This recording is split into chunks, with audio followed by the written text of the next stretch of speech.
Hey guys, you're watching Daniel and Gian talk, and today we are going to review the Aamir Khan comedy from 2009, Three Idiots. You guys have been requesting this pretty much since we started the channel, I think, and we finally got around to it. And let me say, I was not disappointed. Thank you very much for the recommendation. I loved it.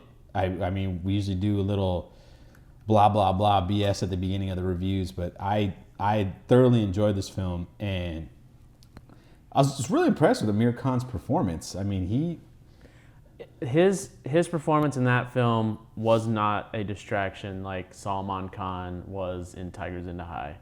Obviously, this movie came out a few years ago, and it's not like a 2017 Aamir Khan film. I get it, but he blended in. You bought that it was this person, this super gifted freak, for a lack of a better word.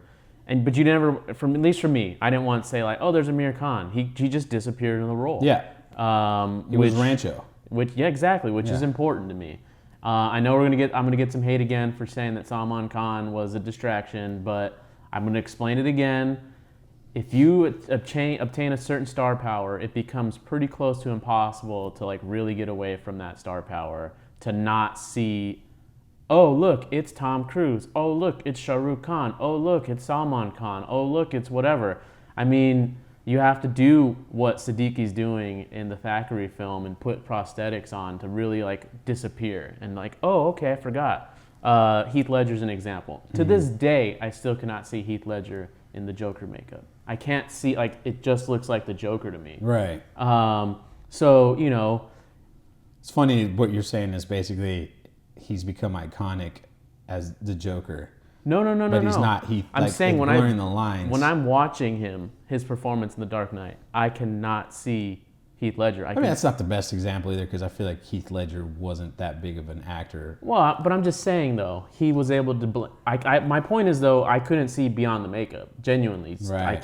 I can't see his face underneath the makeup. Because Brokeback Mountain was like your favorite movie for the longest time, and it was hard to... I haven't seen it, but I want to watch it. Ang Lee is a good director. But anyway, we're getting off topic here. It reminded me... right off the bat, you start off with the hazing scene.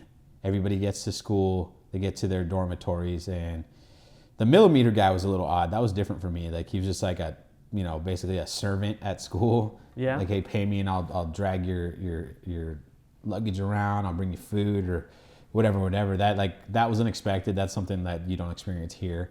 But we start off with the hazing scene, and right off the bat, like, that's familiar right there.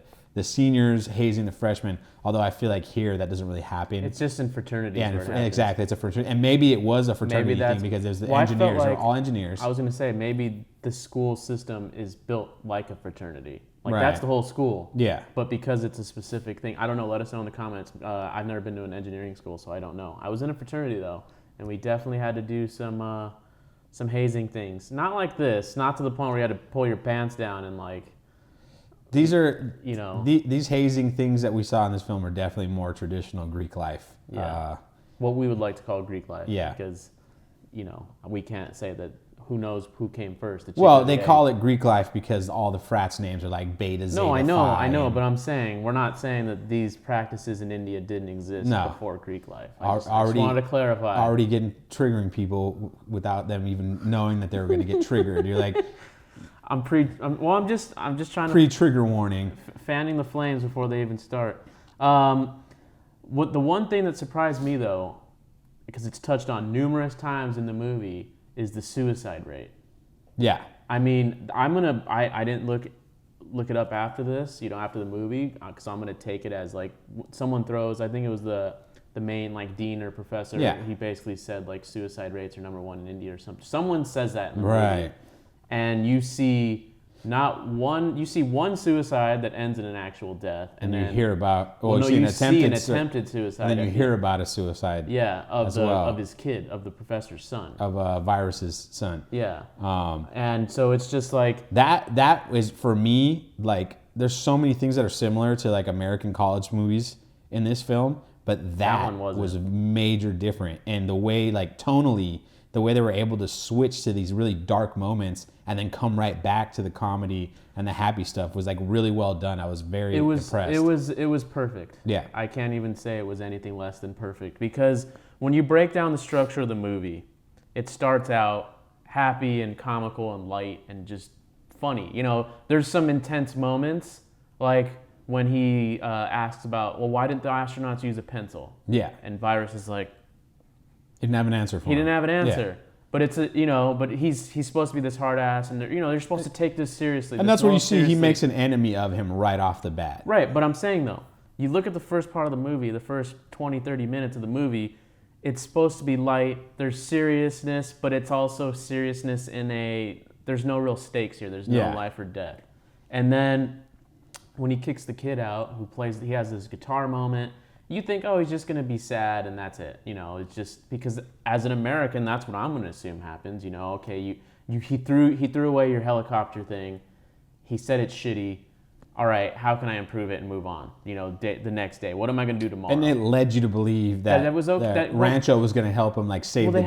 They have the whole song. Yeah. They have the whole. That's what's so great about it is it just complete. I believe personally that the whole first 20, 30 minutes was made this way just to pay the suicide moment off. I don't think it was there to set up the character. It was setting up characters, but I think it was genuinely made in that way with that tone to make that payoff for the suicide more impactful. Because when it happened, I wasn't expecting it, first of all. And then when it did happen, I'm like, holy shit. Because it didn't do it in an over-the-top way. It did it in a serious way, but it felt real, like you said. It was impactful. And then a few scenes later, they were able to kind of bring it back up, bring the movie back up slowly, and it earned itself to be funny again. Yeah. And it brought it back down. It brought itself back down again, and that's just impressive stuff. It takes some skill to be able to put suicide in a movie and still have the movie be funny and heartwarming. And that you'd recommend it to every college student to watch. I personally, because we talked about this movie. Rudy, I don't know what what review we did on. I think it was the Chalk to India one, and I was talking about how I watched it before I went to school for college, and I was like, it was super inspirational. This is a movie I would put right alongside it. Right. Obviously, we're not in India; things are different, but there's certain themes that Rancho talks about. Just live your life. Don't worry about the test scores. Worry about, because the whole movie, he ends up being the Japanese guy that they all want, that the friend wants. I'm forgetting his name. Well, he's not really their friend. Was it Silencer? Was it that? Silencer, yeah. Silencer. Because he did SBDs, Silent But Deadlies. But I'm just saying though, those are good lessons to learn before you go to school, or at least to be aware of, because school can be overwhelming. You can just focus on grades and not get anything out of it. I also think that that's where this cultural thing comes in, because we see that here with Asian students in specific.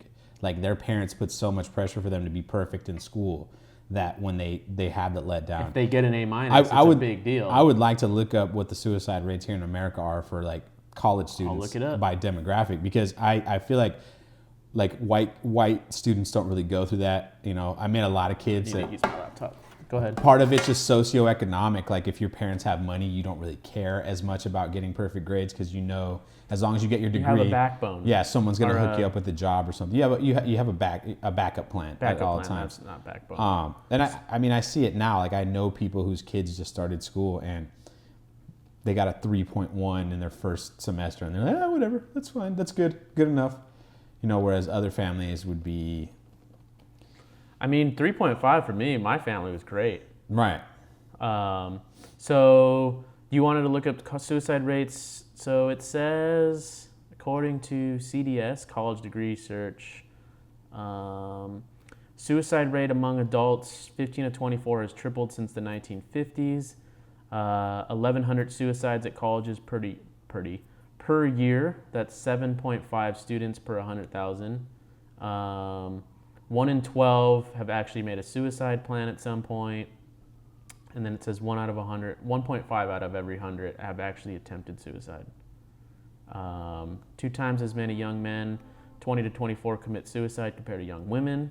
That might be the whole I'm not going to say it's because of engineering, but because of those, like, they have to be the breadwinners. They have Right. to, get these big jobs. The societal pressures that the Right. man has to provide.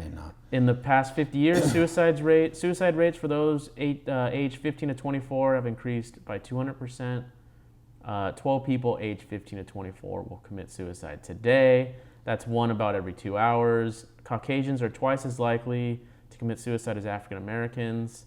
90% of suicides are by Caucasians, which I didn't know that. I was not expecting that answer. No. So it says... Well, that's not accurate because that's the biggest member of the population as well. Yeah, so that could also be a skewed number.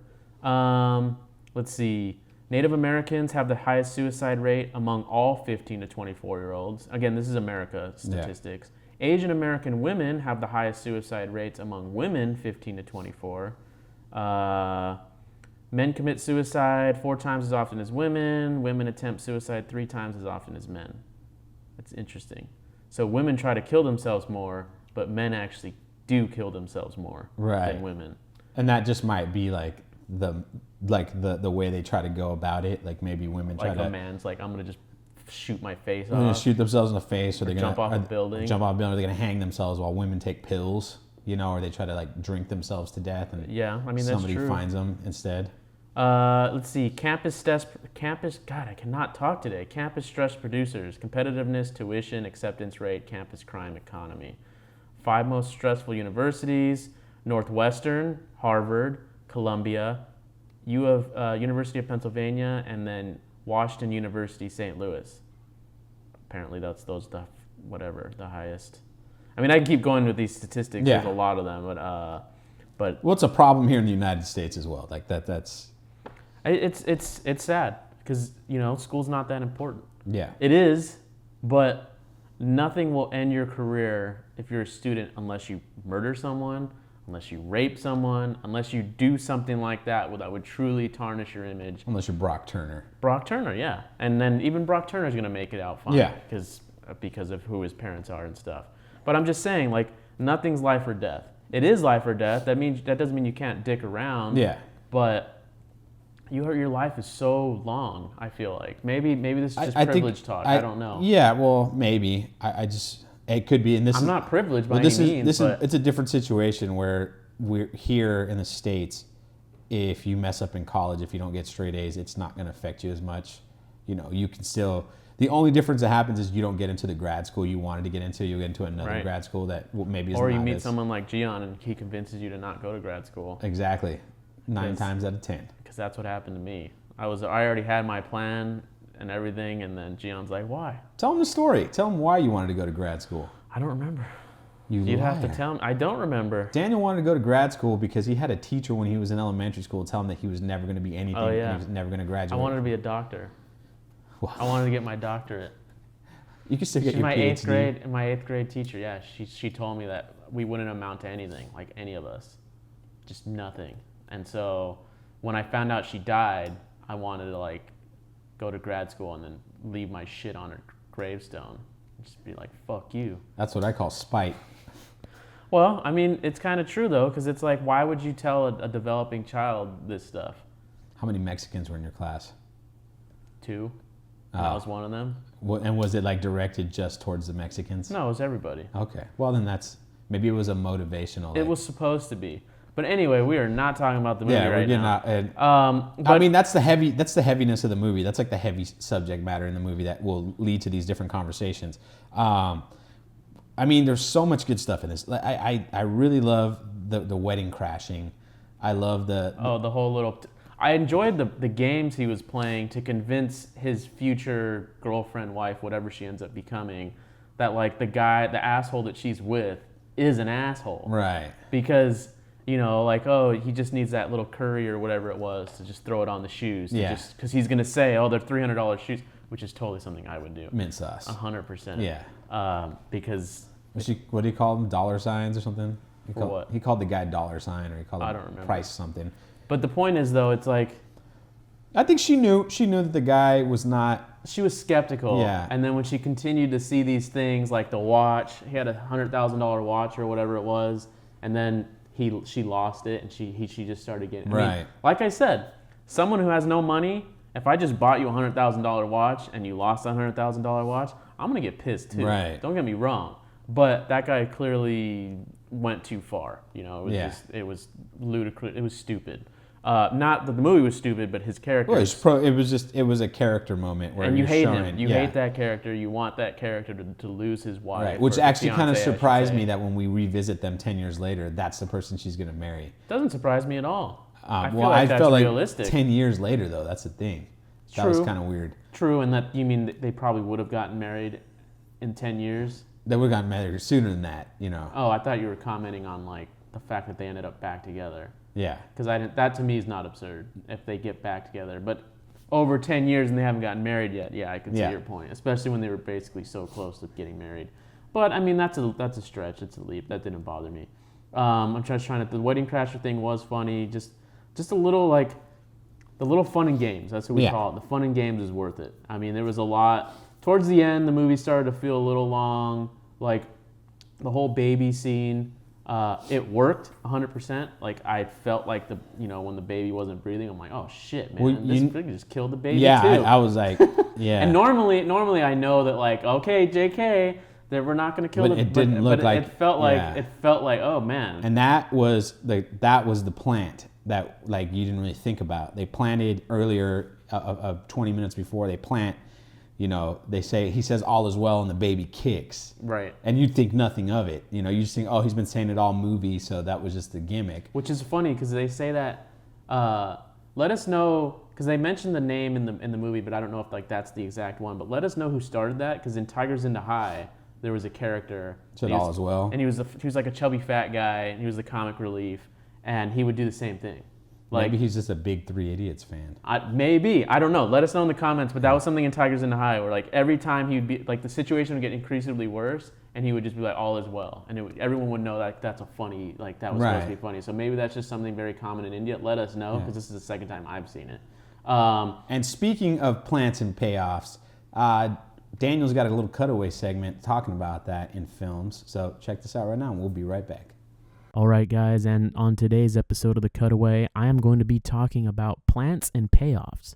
Now, for those who are unfamiliar with what a plant and payoff is, it's pretty simple, but it's a very effective tool in order to continue to keep your audience engaged and motivated throughout the story. Plant is when the screenwriter or the director plants a piece of information that appears to be not important until later on where it gets paid off.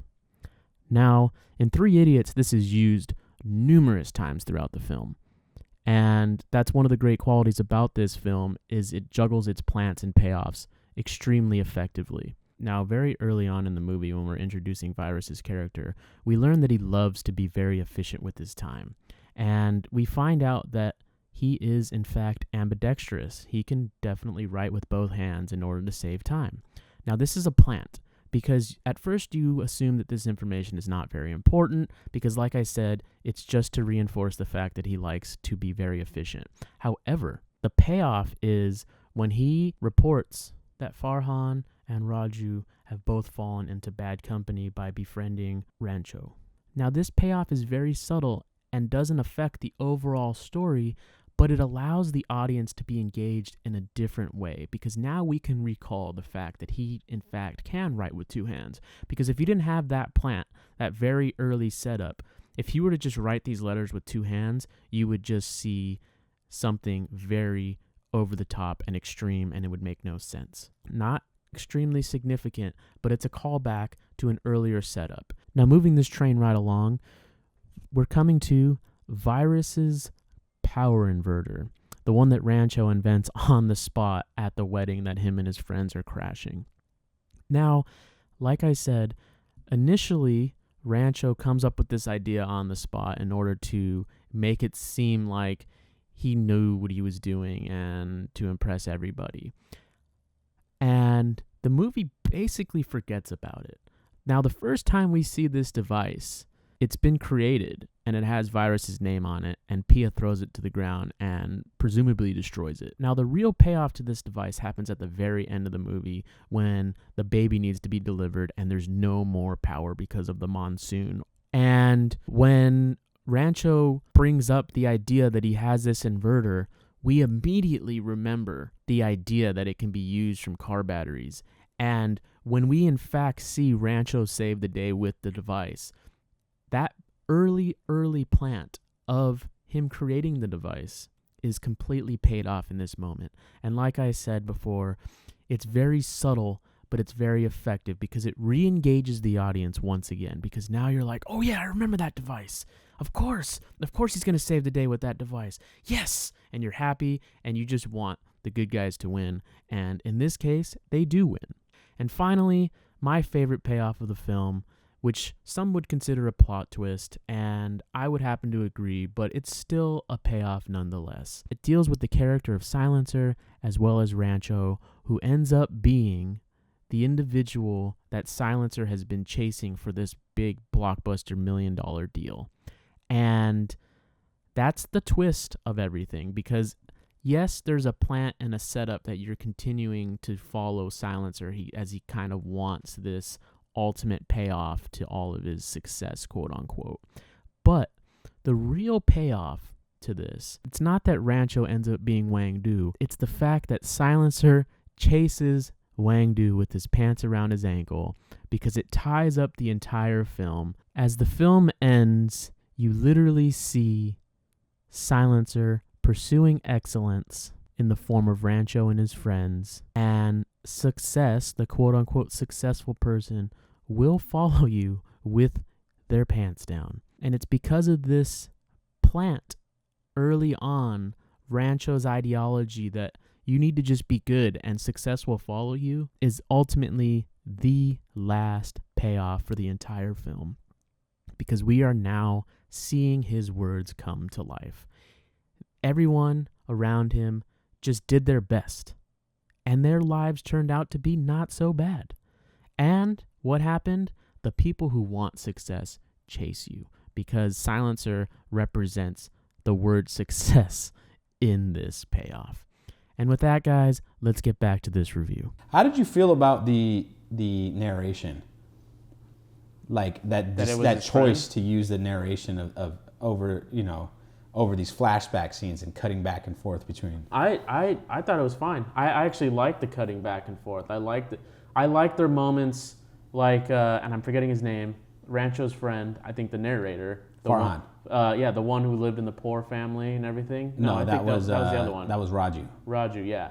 I loved how like every time you go into his house, it's in black and white, and like it's over the top black and white. Yeah. It was very soapy 1940s. It's like they changed the music too. Everything, and it would show like the mom like is like doing chores and the daughter's crying or whatever, or the dad's sick, and like it was hilarious to me because those were 1940 American movies. And so what's great about it is that means those were 1940s Indian movies. It's the same thing, it's the same theme I'm always talking about, which is we're all human beings, we're all telling the same stories.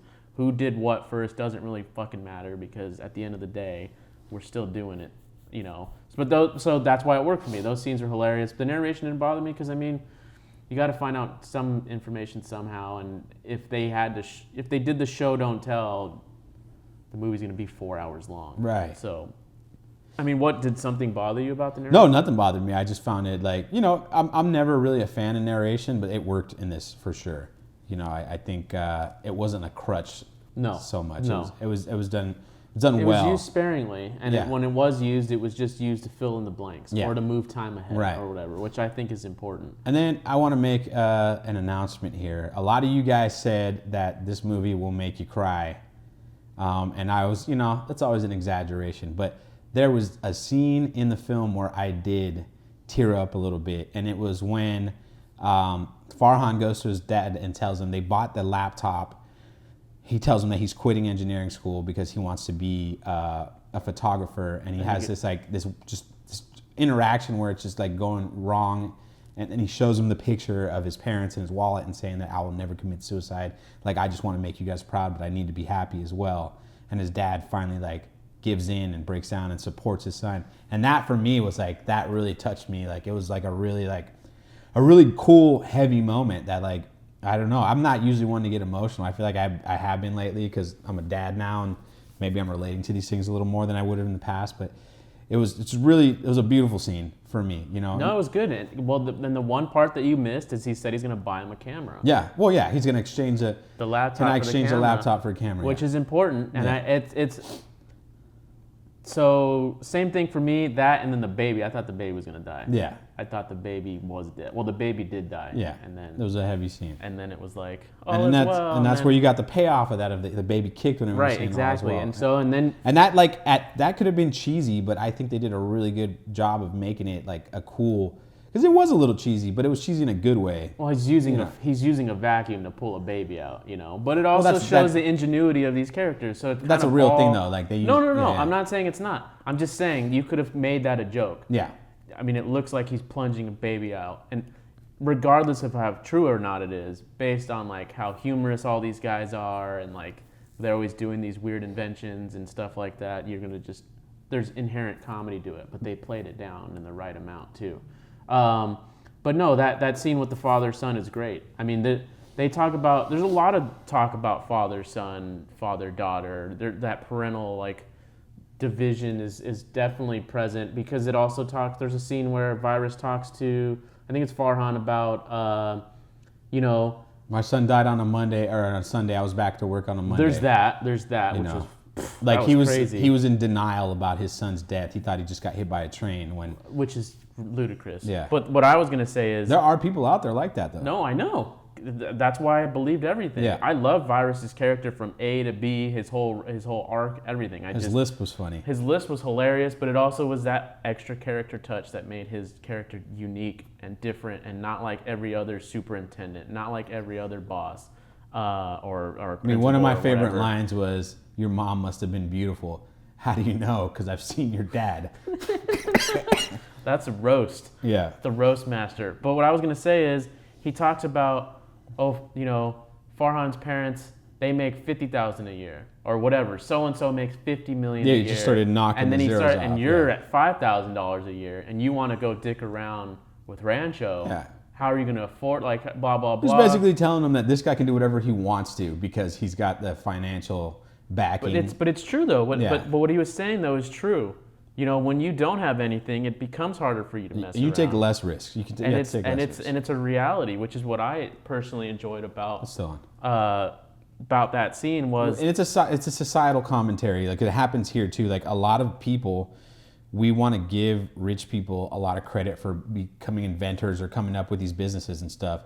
When the fact of the matter is, because they have the capital, they can take risks that a regular, like, lower middle class. If you and I were making $250,000 a year, this podcast would have millions of followers, millions of whatever, because we would just be throwing money at it. Well, SRK would have been on our show already. Because we would have just been like, well, maybe not $250,000 a year, but I'm just saying though, like, we could have easily have flown to India and paid him $10,000. Well, let's not forget the SRK connection we have. So, not sure if you guys knew this or not, but SRK's son is a USC Trojan. We found this out a couple months ago. For whatever reason, we didn't bring it up, but his son goes to the USC, the same school that we went to, and he's, I think he's like a business major. And you found out in an Uber. I found out driving someone in an Uber that, we know SRK's son. He's here and he's interesting, which is cool. I guess he grew up in England because he has a.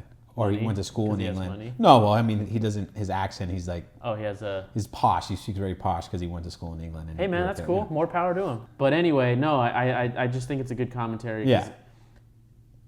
I don't know how like financially schools work in India, but here in the States, most people take out loans. You took out a small loan. Yeah. I took out a huge loan. I'm about $60,000 US in debt, and I never once looked at that money though, and I never once said, "Man, I need to try extra hard because I have this amount of loans in me." Because I treated school like Rancho, where it was like you get in what you put in. Yeah. If you show up and you get straight A's, but you don't have time to talk to your professors, or you don't have time to be an adult and go out and go to the movies or go to see this screening because this director's here, or go to a party or join a fraternity. If you don't have time for that because you're so focused on getting A's, well, you're missing out on the experience. You're missing out. Not only that, you're wasting your money, in my opinion. I agree. I think the big problem with that is like it's a rat race, and if you start the rat race in college, the rat race never ends because you're going to go to work and be involved in the same rat race where you have no life. And there's always an excuse. Oh, I can't do this because I have to do this for work. I can't do this because I have to do that for my family. I got married. I have kids now, blah, blah, blah, you know, and you're cutting yourself short, you know. And I think college is the one time, it's the first time you're away from your parents and you have like ultimate freedom and you can do what you want to. And that's not saying being like, you know, there's some people that are irresponsible. They'll just go and get hammered and stoned the whole time. Your Van Wilders. Yeah, and they'll barely get by. They're in school to party. Exactly, and that's like not what we're saying. But there's other things like studying abroad. That's something I'll always regret because I didn't get the chance to go and study in another country for a semester. And I feel like my son, that's something I want to push on him. Like, take advantage of that. If you have to take an extra semester in school, that's fine. Do that. I told my friend, my next door neighbor, I convinced, well, I wasn't the only one, but I'll take partial. Like, I kept pushing him to go, and he's been in South Korea this whole semester. And he's in Japan right now because he decided to fly to Japan from South Korea for a few more days before coming home. But the money thing was a reality, and I was just like, fuck the money, who cares? This is an experience you'll never regret. Absolutely. Ever, ever, ever regret. Because he wants to do like digital graphics and stuff. And I told him, you know, if you're with Blizzard, because I think he went to go like work with Blizzard or something as an internship or something. Yeah. You might not have more qualifications had you interned over the summer or something. It's building a relationship. But you now have something that no one else has. You have this experience. You've been to South Korea. You've been to where like it looks awesome on your resume. Absolutely. Yeah. But to tie this back into Three Idiots, you know, you look at the schools and there doesn't look to be like any partying. Yeah. There doesn't really look to be this frat life where people are, you know, oh, it's Fridays through Sunday, people are getting wasted. It's looking like Rancho was being that guy introducing the lightness. It was to the three school. idiots who were getting wasted the whole time and having a good time while everybody else was like. And that's my question to everybody else. Is it that serious? And by serious, I mean, is there no room for any error? If you get drunk one night because you want to be with friends, will you get kicked out of a school? Like, is it that rigorous? Because I don't know. And if it is, that really sucks. But at the same time, you kind of understand why it's the way it is to a certain degree. But it's just like, I think Virus mentioned, or someone, or maybe it was Rancho mentioned, you're going to be an engineer here, and then you're going to go to America and become a banker. I think that's what I think Rancho said that. Right. Which is always like the ironic thing where it's like you're studying for something you're not even you never really follow up the first thing you study. Like they say within an average human being's life, at least here in the United States, like you go through 7 different careers. You know, nobody really stays at the same. It's very rare that you have that guy that worked for the same company for 30 years. I mean, we've been in film. Well, me personally, I've been in film since I started school. But what I've wanted to do in film has changed. Right. So I would still consider that under the same like guise of like what I want to do. Yeah. It's not. You have to change your expectations or your focus because, you know, it's just how it is. There's different factors involved, and I think that's the one thing that college doesn't prepare you for is that things are going to happen that are going to decide things that are out of your control. So no matter how good your grades are, no matter how many people you meet, you just might not. It also the movie kind of makes you feel like that these people aren't prepared for failure. Right. Like one bad thing and it's like, oh, I'm not the top of the, like someone said, Rancho says, actually, he says, why do you even show the grades at all? Yeah, it's not important. You know, why post that? It's I mean, it is, like, that's very embarrassing to me. Like, you know, not that I never had bad grades like that, but, you know, I would never want to be put out in public. It's just no one's business, you know? No, it's unnecessarily competitive, you know. And I think that's something actually that we experienced at USC was they had this very competitive atmosphere when these are the years where it shouldn't be competitive. These are the years where it should be about collaboration and growing relationships, having interactions with people, and having fun, egos aside. Yeah, and enjoying it. But instead, they kind of push to like it's a dog eat dog world out there, and we need to be ready for it. It is. It really is. The world out there, and I'm gonna assume it's gonna be the same thing for engineers because everyone wants to build everything. You know, there's never gonna be a shortage of engineers. It's just like there's never gonna be a shortage of doctors. But you gotta have room for life. You know, that's why I don't personally like homework, because you go to school. You learn. You don't need to necessarily take, not for everything. I mean, certain things like doing essays and stuff, I appreciate and I like that.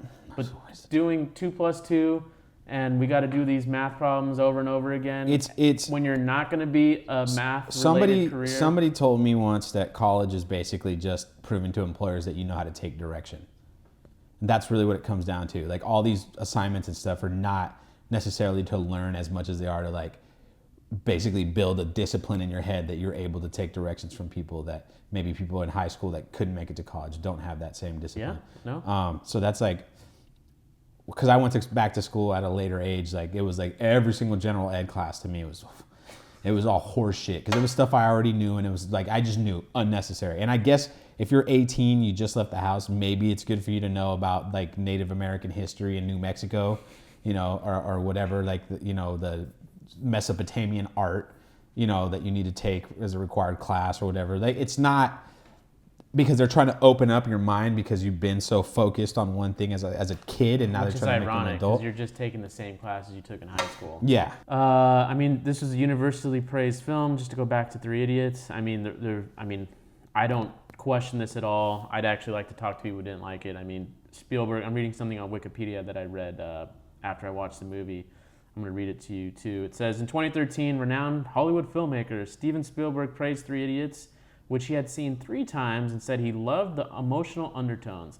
He listed it as one of 5 films that he connects with, along with The Godfather, E.T., Saving Private Ryan, and Jaws. So connects to 3 of his own movies. What a dick. But you know, no. But I respect Spielberg. But I definitely don't disagree with him here. Yeah. Yeah. Now let me ask you about something a little controversial here. How did you feel about the songs? The first song when they were dancing in the bathtubs and all this like weird, it was just real in the bathroom. I'm like, but then when the suicide happens, the song became 100% a part of the film. Well, that was a different kind of song though. Well, the no, but I'm performance just was saying different. that. Yeah. But I have to qualify it. That like to me, I would not want to change that for a moment. That song needs to be in there, especially when you're going to lead to the suicide. Like, so for me, watching it the first time, I'm like, but if I watched it again, I'd be the guy, like if I showed it to someone else that I knew and they like, oh, dude, watch Three Idiots. I'd be watching the movie, like watching them to see how they'd react. I think positive, and then when the suicide hits, they're like, and you're like, yeah.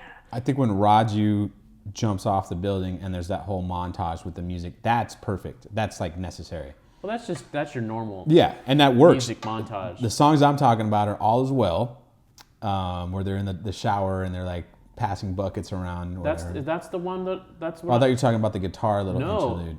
The guitar thing. So that's why I'm saying all of the songs are justified. The guitar one is the one character building moment we have with the student. Yeah. Before he kills himself, we'd have nothing else with him before. So that one song where he's singing makes sense. And then you have the follow up, which is the All Is Well. In the bathroom with the buckets, all this other stuff, which is your over-the-top Bollywood dance. Right. That works because it distracts you from what's about to happen, which is the suicide. So I watched the first couple seconds of it, and then I fast-forwarded it, and it didn't affect it at all for me. That's for you. But that's just you. I also fast-forwarded the romance song. I know, because that's just the way you are. It just was unnecessary for me personally, and this is like on a personal level. Like I know that's why you're. I'm not saying that's why I'm what. I would say I like watching that stuff, and then you'd be like, well, that's why you're a fart sniffer, because you're pretentious, and you're like blah blah blah. And then I would say that's why you miss certain things, and you're equally as pretentious by thinking you're better than watching what the filmmakers said. I'm calling you a fart sniffer because you trying to analyze the song and making it bigger than it actually might be when it might just been a song. And I don't agree with you because I think in a lot of other movies you're right.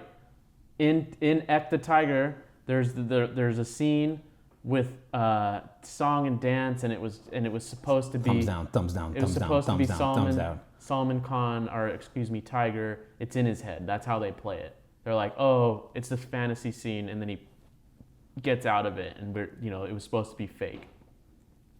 That's unnecessary to me. That's a full of shit bullshit added just for the mass marketability of the movie. Now, you can make the same argument for the Three Idiots songs, 100%.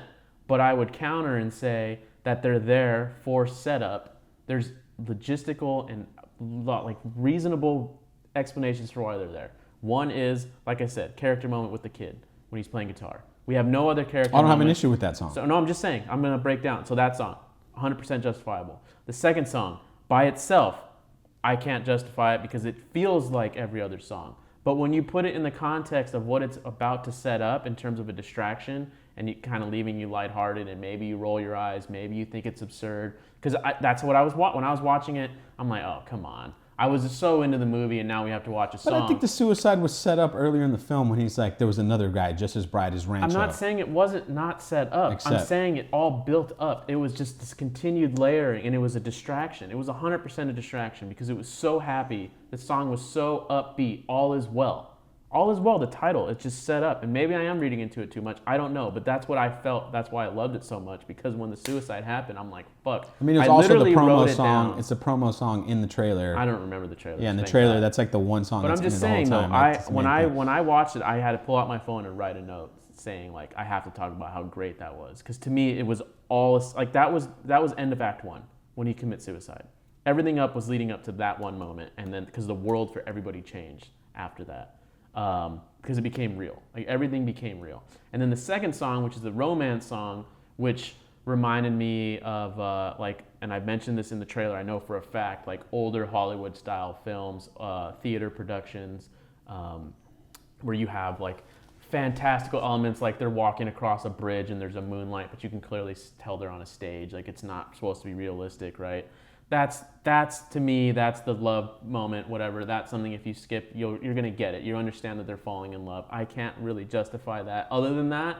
But for the first two, I have, and then the musical montages to me don't count because that's just standard. I think we pick up on musical montages more in foreign language movies because we actually can read the words. Right. As opposed, because you got to think in an American movie, if you had Bon Jovi playing over and they're, wanted, dead or alive or something, a terrible example, but we know the song so freaking well. We know all the words, and it's just we're not paying attention because we know what it is. No, and it's. I feel like that, for example, is something in Thor Ragnarok when they played Led Zeppelin's Immigrant Song, and it's talking about Valhalla and Vikings. That if people didn't pick up on that, some of us did, but some people didn't realize that was like the point of the song was because he's talking about being a Viking and going to Valhalla. But if you played the lyrics at the bottom of the people screen, would see like it was. But if you read the lyrics though, you'd be like disconnected because it doesn't necessarily have to do with the movie. Right. That's my point. It's like we know the words, we kind of know like the gist of it, so we accept it, we don't question it. But when we watch an Indian movie and they have music playing over obviously they're creating some of these songs specifically for this movie. And I think the romance song did have something important. I'm not sure, but he talks about her. Or maybe it's a different scene where he dreams about her riding up in a scooter and instead of a veil on her head, like a wedding dress, but instead of a veil, she's got the scooter. And then that pays off at the end. Yeah, too. no, that's not a song lyric though. I think everything was set up. That's when he's drunk and he breaks into her house. And you didn't like the songs. I'm justifying for this movie their existence. That's it. Normally I wouldn't do that because normally I'd be on like. I feel like the one song is the one. I'll agree to disagree. The Boy too, you agreed on that. Well, that song, we agreed to. I'm talking about All Is Well because that song is in the trailer. That's like the main song that they're pushing. That's the music video song. That's a distraction. I'm not sure that's exactly. I feel like that's more of the cliche song, especially because of how over the top. I think the love song is the over the top song. Well, though it's also a cliche song. They're both cliche songs, but I don't think necessarily. And maybe you're right. Maybe that was what the director wanted to do. I genuinely believe that. And if he didn't, I'm gonna think that anyways because that's better. If the director just threw it in there because we need a song right here because it's 25 minutes in the movie, we haven't had one. That's terrible. And that's terrible. That could definitely be. It could be. It could be the songs in Sultan. Yes, and that's the reality of it for me. Yeah. Those I can't justify them. I just can't because they're not necessary. They take me out. Just like Grease, the American movie. I freaking hate Grease because every time you get into the movie, song breaks out and you're like, oh. And that's not what happened in Sultan. The movie's about. It's a musical. I know song, it's different. right. It's different. Yeah. I get it. I know. I'm just saying. Like, Act the Tiger. I'll use that as an example again. When that song happened, I'm like, oh man, and I can't skip through it. I can't skip. You're at the theater. Well, no, that was Tigers in the High. Oh, okay. I can't. Well, I don't skip through songs because I'm gonna just suffer and watch through the pain of like, they made this. They put money into it. I'm not gonna skip it. Yeah, I don't have that much courtesy. I know you didn't like the songs in Sultan either. Yeah. Especially that long like club one at the very end, which is so freaking unnecessary. Yeah. We're totally just ragging on Salman Khan's movies right now. Daniel more than me. But sorry. I mean, do you have any other final thoughts? I mean, cinematography looked great. The editing was definitely on point, 100%. I feel like the editing was the strong suit of this movie without a shadow of a doubt. But also, the direction was great. Just the general awareness of like how we're gonna get to and from scenes, transitions of time. Like I said, cutting from colored world to black and white to like these different type of things. I think I loved it. Like I said, it was great. If I'm gonna nitpick on something, I'm gonna say that Silencer's story, It's a little weak. his arc wasn't really completed. Like we start the movie off with him like lying to people and getting him like the guy fakes a seizure to get off an airplane. He steals someone's cab and That's not Silencer. No. That's Farhan. Yeah. He does all this stuff. And the other guy runs out of the house without pants on to get up to this because they said they found Rancho. And it turns out it's just... Oh, you mean the setup? Yeah, the setup is Silencer. Like, story I wrote this here. Like, I got it so I can show him that I'm doing better than he is. Yeah, because I think that's definitely the most movie of the whole film. And then it never really gets resolved at the end. Like, they don't... Because he just kind of disappeared. He just falls off a cliff. I agree with you. Yeah. But, I mean, it's kind of resolved because you see that the bet, Rancho won the bet.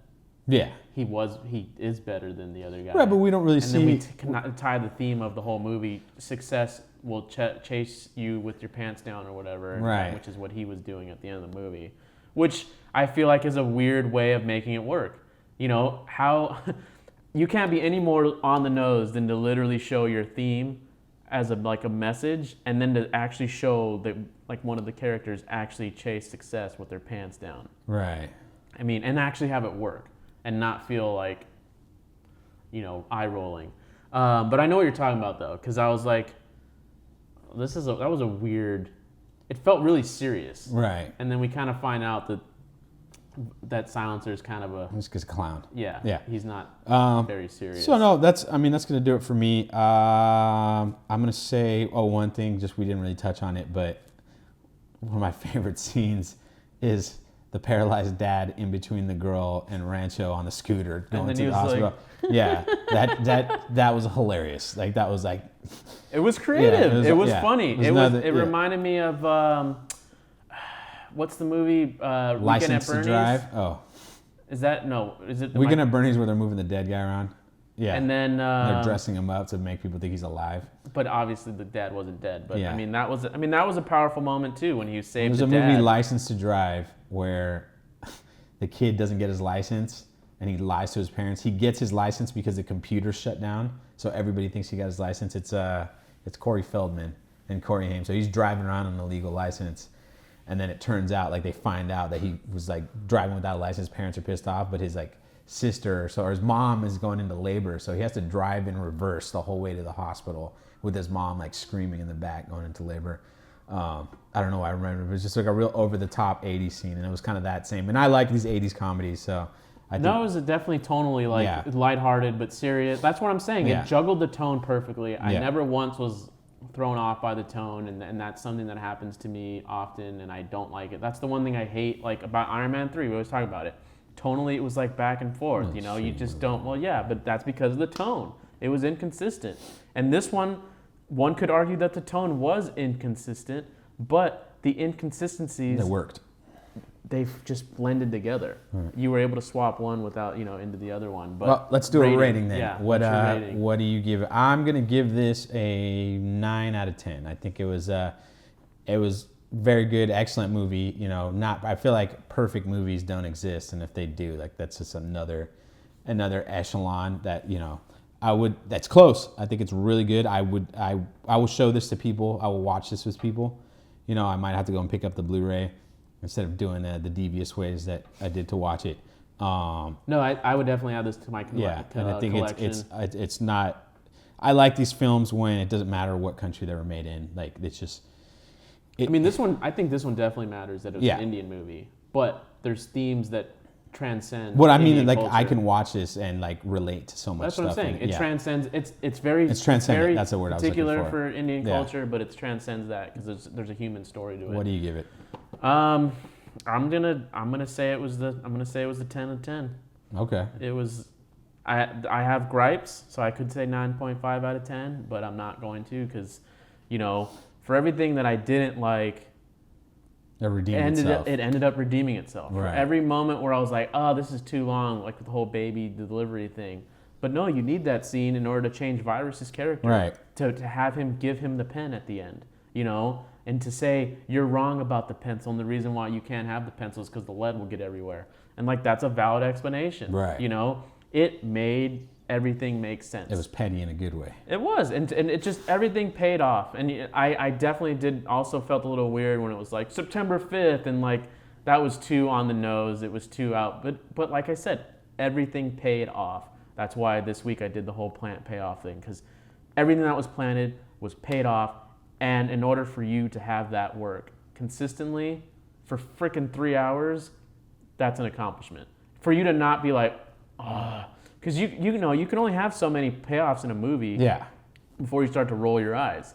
But what was so great about it is they were able to hide these payoffs, right. But you remembered every single one of them, and none of the payoffs were plot twists. Yeah. Which is what's great, because there's a difference, and I explained that in the video, that there's a difference between a plot twist and a payoff. Wasn't trying to be Fight Club. Exactly. It wasn't trying to shift the story to try to be smart. It was just great writing. It was just great writing. And that's the end. So 10 out of 10 for me. All right, and that's going to do it for us. Thanks for watching. You know the drill. Smash that like button, ring that bell, hit the subscribe, leave comments, let us know what you think, and we hope to see you soon in the new year. Thanks for watching.